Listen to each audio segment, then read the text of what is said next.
Mardi le 23, j'ai le goût de vous parler de dehors. Il fait pas si chaud que ça. Mais bon, il pleut pas, puis il faut en profiter parce que l'été est court, puis il n'y a pas de maringouins. On les a vus, les maringouins, hier. On les a vus, les maringouins, Marilyn et moi, on est allés prendre une marche en campagne. Et ils sont sortis. Ils sont sortis. Et je n'avais pas pris mon savon ni ma brume d'ambiance. Donc, s'ils sont sortis, vous savez quoi faire. Hey, je vous parle de trottinette aujourd'hui. Je vous parle de sénateur au USA. Réglementer l'intelligence artificielle, ça revient constamment, on va en parler. Ah, j'ai été victime d'une fraude. Je vais vous parler, comment c'est important de regarder constamment nos ventes. Il y a un petit fin finot qui s'est essayé. On ne m'a pas eu. Faites attention à la bourse d'ici le 1er juin. On va faire parler de tout ça. Tout d'abord, j'ai une énigme. Attendez un peu. L'énigme du jour. Écoutez.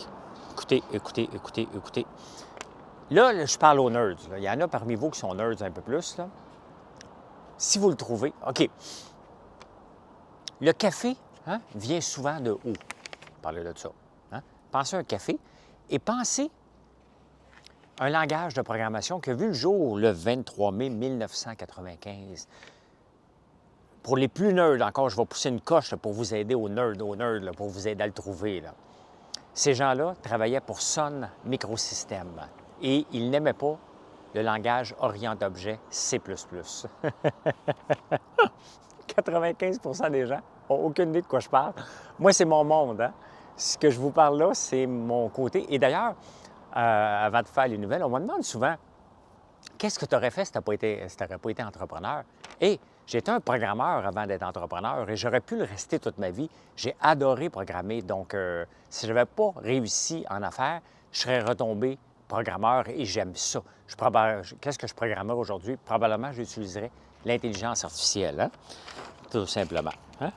Les actualités du jour. Ici, on tripe sur les trottinettes, mais pas trop. Moi, j'ai déjà eu un Segway. Vous m'avez déjà vu en chess, Allez voir ma blonde. Veux-tu des œufs? C'était quand même dangereux. On est arrivé avec les trottinettes, on en a vu un petit peu. À Paris, c'est la folie. Et là, à Paris, ils ont décidé d'abolir les trottinettes. Tout simplement, ça va être terminé. Et ils ont fait un référendum. Mais tu sais, on est en 2023, puis là, les gens chialent parce qu'ils ont fait un référendum dans certains points de vente en présentiel. Et là, le monde capote, parce que ceux qui auraient pu voter, c'est plus des jeunes. On s'entend que quelqu'un de 75 ans ne se promène pas en trottinette. Là. On va mettre ça au clair, c'est pas de l'âgisme. D'ailleurs, je commence à en subir de l'âgisme. J'ai seulement 55 ans, mais je commence à le sentir. Une chance que je suis en affaires, une chance que je suis actif sur les réseaux sociaux, que je fais mes choses différemment. Mais c'est pas drôle à partir de notre âge quand même sentir de l'âgisme. Je le sens un petit peu, puis ça me fait sourire. Mais on s'entend que ceux qui ont des trottinettes, c'est les plus jeunes. Donc, mon cousin en a une, il a 56 ans. Je ne l'ai pas vu se promener avec cette année. Normalement, il vient faire un tour. Il n'est pas venu encore. Mais probablement, ici, on veut les ramener. Mais le problème, c'est qu'ils les laissent partout. J'avais vu ça ici aussi à Montréal, c'est qu'ils les laissent partout, les trottinettes. Donc, oui, aux trottinettes, mais peut-être aux trottinettes qui ne sont pas louées. Si c'est à toi, tu vas y faire attention. Mais Paris, ça va être banni. De partout, c'est le bordel. J'ai hâte d'aller à Paris cet été. Je passe 3 jours plus 2 jours, donc 5 jours, le reste en Italie. Ça va me faire du bien. Ça va faire du bien. Je vais vous jaser de là-bas. Je ne ferai pas des nouvelles comme ça, mais je vais faire des petites vidéos comme ça chaque jour pour vous montrer qu'est-ce qu'on visite. Et le but, bien entendu, n'est pas de vous montrer, regardez comment on est bon. Mais non, c'est de vous faire partager mes passions parce que je vais en profiter quand même pour aller voir de la moutarde. Je vais en profiter pour aller voir comment on fait du fromage parce que je capote là-dessus, comment on peut améliorer nos affaires. Si je vois des champs de tournesol, je vais vous les montrer. Je tripe, moi, puis je fais que des produits que j'adore. Sinon, je ne les fais pas. Des fois, vous me demandez, ou même, c'est qui l'autre jour? Il y a quelqu'un qui m'a demandé, je ne peux pas le faire, j'aime pas ça. J'aime pas ça pantoute. Hey, on enchaîne. Avez-vous vu, il y a une sénatrice aux États-Unis qui a 90 ans. Il l'amène pour qu'elle puisse... Là, elle est en train de questionner, imaginez-vous, Jack Dorsey de Twitter sur quelque chose, OK? Pour parler de technologie. Et elle a 90 ans, elle ne comprend pas, elle a le zona. Tu sais, à un moment donné, il va falloir, puis souvent, même aux débatteurs, à nouveau, l'autre jour, il y a eu un débat, ou en tout cas, on m'a questionné sur un débat qui n'a peut-être pas eu lieu, où je n'ai pas été invité, sur à quel âge il devrait avoir un âge maximal comment on peut se présenter en politique. Moi, je pense qu'à un moment donné, ça vient avec la santé. Il faut que tu regardes, il faudrait avoir un registre plus sévère pour les sénateurs. Ces gens-là décident. Imaginez-vous, elle a 90 ans, elle a le sauna, on est obligé de l'emmener pour qu'elle puisse s'asseoir. Et là, elle va poser une question. Hein? Elle va poser une question à Jack Dorsey sur Twitter. On s'entend-tu qu'elle n'est probablement pas sur Twitter, là, quand même, hein? Donc, moi, oui, je pense qu'il faut aller chercher un âge. Regardez Biden, qui n'est pas tout là, qui va se représenter, qui va soit gagner, ou on a l'autre, pas fin, Trump. Oh my God, je m'excuse pour ceux qui l'aiment. En passant, ce qui m'a fait allumer, c'est qu'elle a posé la question 2 fois à Jack Dorsey, puis au moins Jack Dorsey a été assez poli de ne pas lui dire « vous me l'avez déjà posé ». Il a répondu comme elle reposait toujours la même question. C'est normal, moi-même, des fois, je fais ça, puis j'ai juste 55 ans. Donc, à 90, là, je ne pourrais pas. J'espère être en forme, mais c'est sûr que je vais répéter les mêmes questions. C'est sûr, c'est sûr. Je vous ai parlé du bio, hein, puis je vais vous en parler encore. C'est bien le bio, mais à quel moment que tu fais le switch entre la rentabilité et la conviction? Hein? Parce que le problème, c'est qu'il y en a trop de bio. Ici au Québec, là, on ne le voit pas encore, hein? Mais ça s'en vient. Et là, la Suisse est rendue là aussi, la France est rendue là. Donc, pensez-vous que le Canada ne sera pas là? J'en ai parlé hier. J'en parle aujourd'hui parce que mon journal préféré, Le Temps, en parlait justement de dire on a atteint le plateau du bio, ce que les gens sont capables veulent payer, parce qu'il y a un consommateur à la fin. Et le consommateur, c'est lui qui décide jusqu'à quel prix il est prêt à payer une premium. Et dans un temps inflationniste comme on veut en ce moment, alors qu'on garde le même panier d'épicerie, mais on fait des choix. On fait des choix vers quoi? Au lieu d'acheter une poitrine de poulet, on va acheter un pilon de poulet. Hein? Donc, on va acheter plus en spécial, on va mettre dans le congélateur. Donc, c'est certain que le bio passe à côté dans un monde aussi inflationniste qu'on vit en ce moment. Donc, et à la fin, est-ce que c'est pas mieux de l'agriculture responsable que bio? T'sais, on s'entend pour les bananes. Là. La banane, de toute façon, on fait déjà un voyage. Hein? Donc, au point de vue, son empreinte écologique, elle n'est pas là. Mais si tu veux l'avoir vraiment bio, est-ce qu'on peut vraiment s'assurer que c'est bio dans une ferme du Costa Rica, sans parler du Costa Rica? C'est pas les mêmes règles qu'ici, de toute façon. Hein? Donc, voilà. Hein? Voilà. Au Québec, qu'est-ce qui se passe au Québec? Au Québec, Ruba Gazal. Hein? Elle est wise, elle, Ruba Gazal, parce que, bon, Manon Massé va s'en aller de la co-chefferie et ça prend un gars et une femme.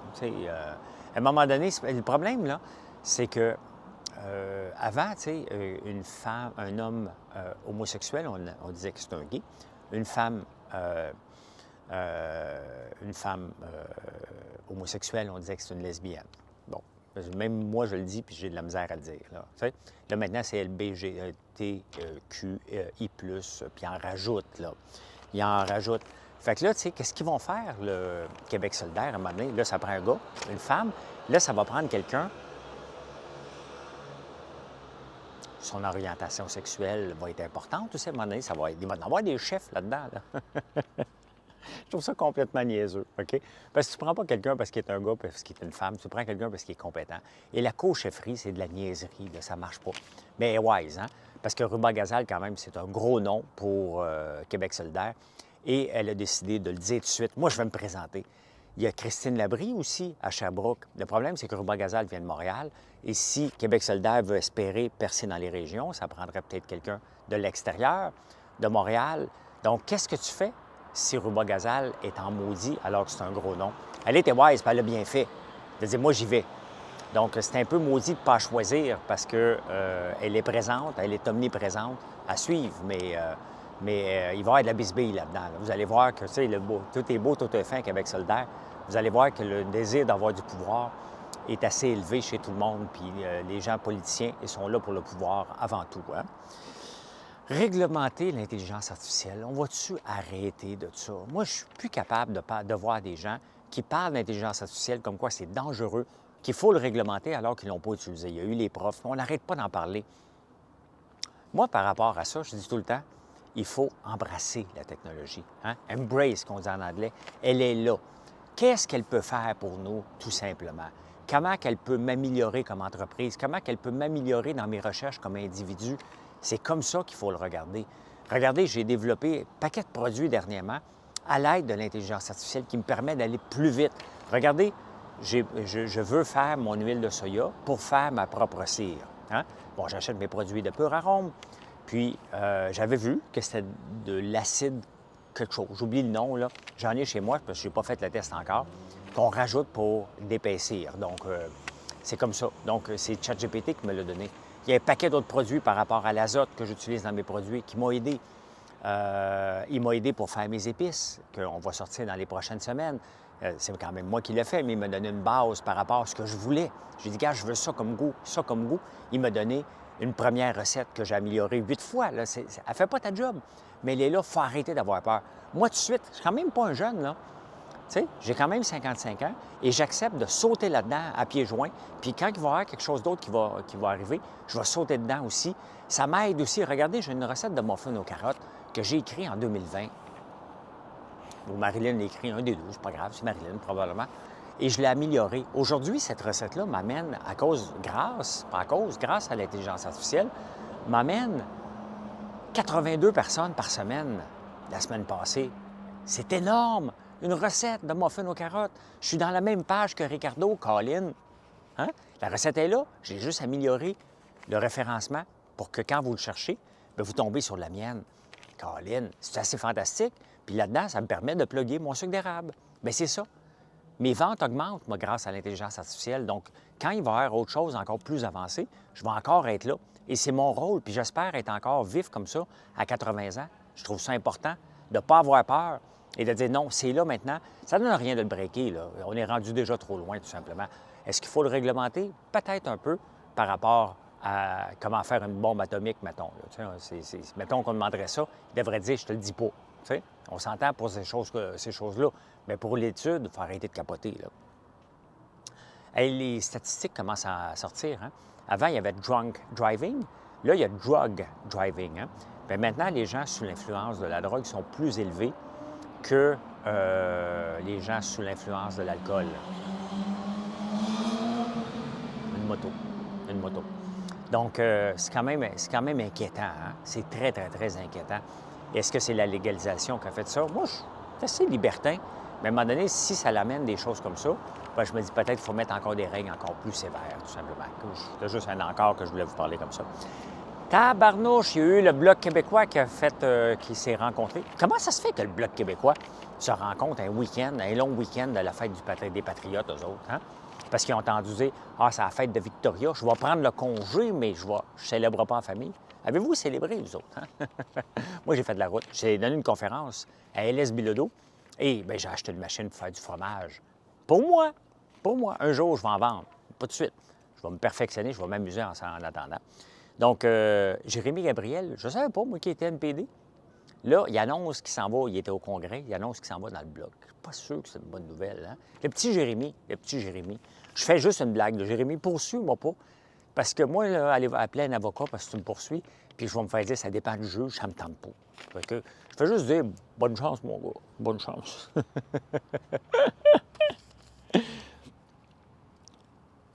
Et dimanche soir, je regarde toujours mes ventes. Hein? Ben, pas tout le temps, mais il y a quand même beaucoup de ventes qui rentrent. Je reçois des notifications sur mon téléphone. Et je vois une première vente, out of nowhere, de 557 $. Je dis, oh, Colin, c'est ça, c'est le fun, hein? Et je regarde, je vois risque de fraude. 5 minutes après, une autre vente de 612 $, la même personne, qui passe 2 commandes, qui change de nom de destination, mais la même adresse. Fait que je l'appelle. Puis là, je me rends compte que, et c'est pour ça probablement qu'il a été flagué, il ne peut pas recevoir des appels, il peut seulement recevoir des textes. Fait que je l'appelle, il ne me répond pas, c'est marqué « This text subscriber ». C'est la première fois, mais c'est des fraudeurs. Donc, il doit faire ça sur un paquet de sites, bien entendu. Et ce qui avait allumé, pourquoi qu'on a regardé, puis c'est ça. Hein? Dans le fond, ce que je veux vous dire, l'importance. L'importance pour ceux qui sont en ligne de regarder vos commandes. Et quand je vois ça, j'aurais été fourré de 1200 $ si je n'avais pas regardé, si on n'avait pas porté attention. Là, là-bas, oui. Et parce que je regarde, parce que c'est une commande qui sort de l'ordinaire. Tu sais, c'est pas mon panier typique, 557 $. Les entreprises, oui, mais pas les particuliers. Donc, 2 fois, je l'ai texté, il me dit bonjour. Puis là, j'ai dit, tu viens de passer une commande. Mais il a arrêté de me répondre. Hein? Hey, j'ai mon crosseur, tu sais. Je l'ai engueulé un petit peu. J'aime ça faire la morale un peu. Puis, bon, sur Shopify, on ne peut pas bloquer les gens. Donc, il faut être vigilant par rapport à ça. Ce qui nous avait mis la puce à l'oreille, c'est qu'au mois de janvier, il avait commandé 4 popcorn à la nette. Et il avait dit, je ne les ai pas reçus, je les ai reçus dans mauvais état. Et Visa, normalement, donne raison aux clients, même si c'est un fraudeur comme ça. Et on n'avait pas été payé pour ça. Il y a un autre gars à Toronto qui s'est essayé aussi. Il avait commandé 12. Donc, quand on voit des choses comme ça, puis j'espère à un moment donné même si je deviens très, très, très, très gros, d'avoir quelqu'un qui se fait des spot checks ou de mettre des alertes sur des choses qui sortent de l'ordinaire comme ça. Donc, pour être alerte, parce que un coup que vous l'avez envoyé, dites-vous que vous êtes cuit.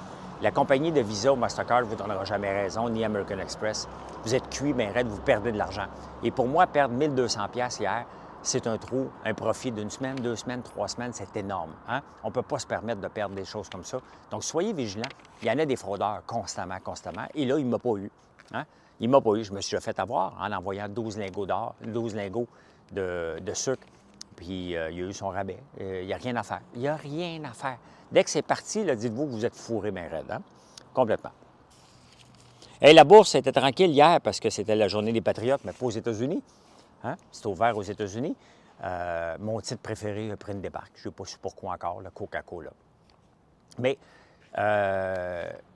d'ici le 1er juin, le problème aux États-Unis en ce moment, puis tout détermine par les États-Unis, le Canada dépend des matières premières encore et pour longtemps. Aux États-Unis, bon, il y a le plafond de la dette. Et ça fait, je pense, 70 fois qu'ils renégocient à chaque fois. Le problème, je ne comprends pas trop aux États-Unis, c'est pour ça qu'il y a des spécialistes, c'est le Congrès puis le Sénat. Donc, le Sénat doit approuver ou c'est le Congrès qui doit approuver, whatever. Il y a 2 groupes qui doivent s'entendre sur augmenter le plafond de la dette. Parce qu'ils s'entendent, mettons, de dire, OK, c'est 1 000 milliards. Tu sais? Probablement, c'est plus que ça. Puis finalement, ils finissent par le péter. Fait qu'ils disent, bien, je veux avoir une augmentation. Puis là, le monde dit non, oui.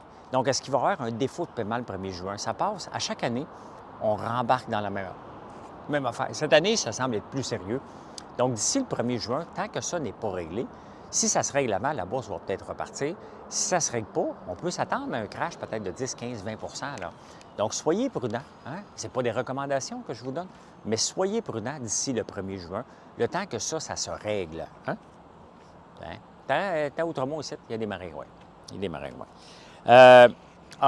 Il y a un gars qui m'écrit, puis tu sais, moi, vous savez que dans mes savons, je veux obtenir 1 du marché. C'est mon objectif du marché du Canada. Quand est-ce que je vais y arriver? Est-ce que je vais y arriver? C'est énorme, avoir 1 d'un marché. Là, tu sais.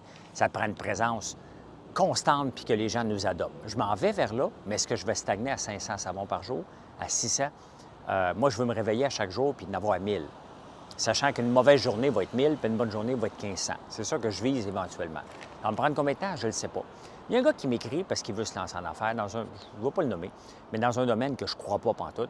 Puis là, il me dit, je m'en vais incorporer ma compagnie, puis j'ai vérifié les stats. 5 des gens de haut de 55 ans jouent à des jeux de telles choses et moi, je vais aller chercher un pourcentage de cette compagnie, de ce marché-là. Ça ne marche pas comme ça, la vie. Hein? C'est parce que ce n'est pas les statistiques qui font d'une entreprise. C'est quelle est votre approche pour convaincre un client. Les statistiques sont peut-être là, mais ça ne sert absolument à rien si vous n'avez pas un plan pour comment aller chercher ce marché-là. Et moi, dans les dragons, c'est exactement, je m'en foutais des statistiques. Comment je vais m'y prendre? Hein? Comment je m'y prends, moi, pour aller chercher éventuellement le 1 Bien, je sors des savons constamment nouveaux. On a 65 fragrances, on va en rajouter d'autres. On vient de sortir le savon aux petits moutons. Les petits moutons, ça sort beaucoup. On a sorti un package de 10 savons. On va aller toucher du côté des hôtels en ayant du packaging. On vient de sortir un savon au charbon actif, un savon au curcuma, un savon au tourteau de tournesol pour l'exfoliation. On va sortir un savon à l'avoine colloïdale. On va en sortir un paquet d'autres fonctionnels aussi. Donc, je dois travailler le marché. Je dois travailler de vous convaincre d'essayer le savon de brebis parce que ça peut faire peur. À l'occasion, le savon de brebis, le savon de brebis, ça sent-tu à laine? Non, non, ça sent très bon. Donc, c'est plus ça. Quelle est la façon? Puis je vous le montre à chaque jour. Je vous le dis, regardez ce que je fais. Est-ce que ça va réussir ou pas? Bien, je ne vous parle pas des stats. Je sais que c'est 1000 savons par jour. Maintenant, comment je m'y prends? Et c'est ça qui est important. C'est pas parce que les stats sont là que tu es capable de débarquer puis ça va arriver naturellement. Pas du tout. Il n'y a rien qui arrive naturellement, croyez-moi. Hein? Je vous parle constamment, mais constamment, d'arrêter d'essayer de battre les marchés à la bourse et peut-être d'essayer juste de suivre le flot. Et suivre le flot veut dire d'acheter un ETF, un fonds négocié en bourse, FNB, qui est basé sur un indice. Et le meilleur indice, bien le meilleur, c'est pas le meilleur, mais un indice qui te rapporte en moyenne, puis encore là, ce n'est pas une recommandation, mais il faut que tu regardes ça sur un horizon de 10 ans, va te rapporter à peu près 10-12 ce qui est énorme, c'est l'S&P 500. Et c'est normal, parce qu'on veut que les entreprises rapportent ce pourcentage-là. Hein? Une entreprise qui fait juste 10 par année. Donc, imaginez-vous 500 entreprises cotées à bourse. Si tu es coté à bourse, c'est que techniquement, tu as déjà un certain succès. Donc, on s'attend à avoir un rendement comme ça, et c'est comme ça. Mais regardez aux États-Unis, l'argent qui a été mis là-dedans, là, on parle en 2006, il y avait 603 milliards dans les fonds indiciels. Et en 2023, il y a 10 000 milliards de dollars dans les fonds indiciels. Il y a beaucoup de gens qui font ça parce qu'à un moment donné, je vais t'acheter Coca-Cola, je vais t'acheter Oracle, je vais t'acheter ça. Ça devient d'une complexité. Tandis que si tu achètes juste l'indice, tu ne battras pas le marché, mais tu vas faire le marché. Hein? Et si tu veux battre le marché, trouve une action que tu vas acheter à 3 piastres, mettons comme le Bitcoin. Tu as encore un beau-frère, certainement, qui a acheté le Bitcoin à 3 piastres, qui en vaut 20 000 aujourd'hui. Il ne l'a pas vendu à 75 000 parce qu'il sait que ça s'en va vers 1 million. Tu le connais, cette personne-là? Je suis tellement sarcastique des fois. Mesdames et messieurs, Bill Gates a eu une dette. On est dans les insolites. Bill Gates a eu une date en 2010. Hein? En 2010, vous savez, tu sais, Jeffrey Epstein, le pédophile, celui qui s'est suicidé en prison, bien, ce qui est arrivé,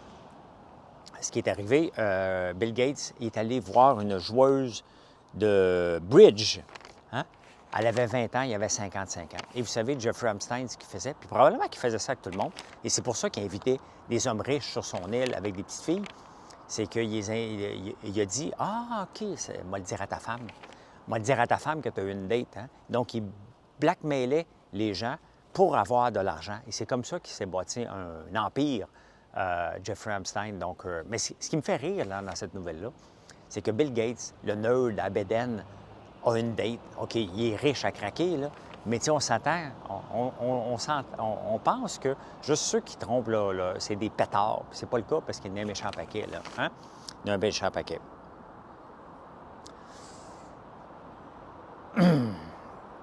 Si ton métabolisme est bas, donne 3 becs par jour.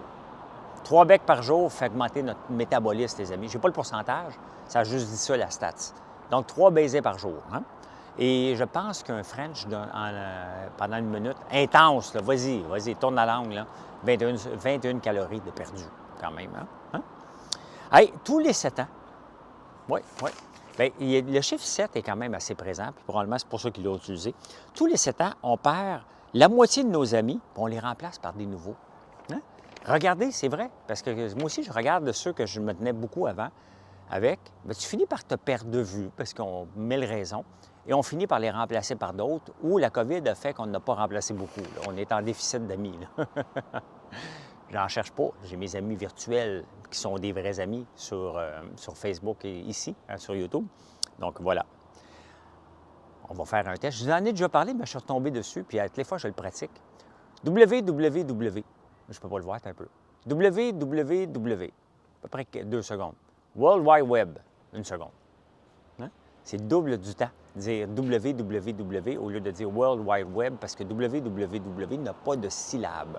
S'il n'y a pas de syllabes, mettons, tu jouais à des chiffres et des lettres. Consonne, voyelle, consonne, voyelle. Puis les nerds en place, l'avez-vous trouvé, l'énigme? Hein, c'est la réponse à l'énigme en ce moment. Le 23 mai 1995, le langage Java voyait le jour. Vous le voyez, hein, vous l'utilisez à tous les jours lorsque vous allez sur des sites Internet, JavaScript et tout ça. C'était pour remplacer le langage C++. C'était Sun Microsystems, qui est deux ingénieurs, qui trouvaient limitatif le langage Orient-Objet de C++. Donc, on a décidé de l'améliorer pour faire un langage Java. J'ai programmé en Java un bon bout. Le Voice Portal qu'on a lancé, je l'avais lancé en Java, justement. Donc, c'était ma première expérience comme programmeur Java. Et c'était en 1995. Sun a acheté Oracle. Hein? Et voilà, les amis, merci, vous aimez le décor. Ceux qui n'ont pas vu le décor, bien, j'étais dehors. Et je vous souhaite un excellent mardi. Merci d'être là. N'oubliez pas d'aller nous voir sur françoislambert.one, toujours apprécié. Et je vous souhaite une excellente journée. Bye tout le monde.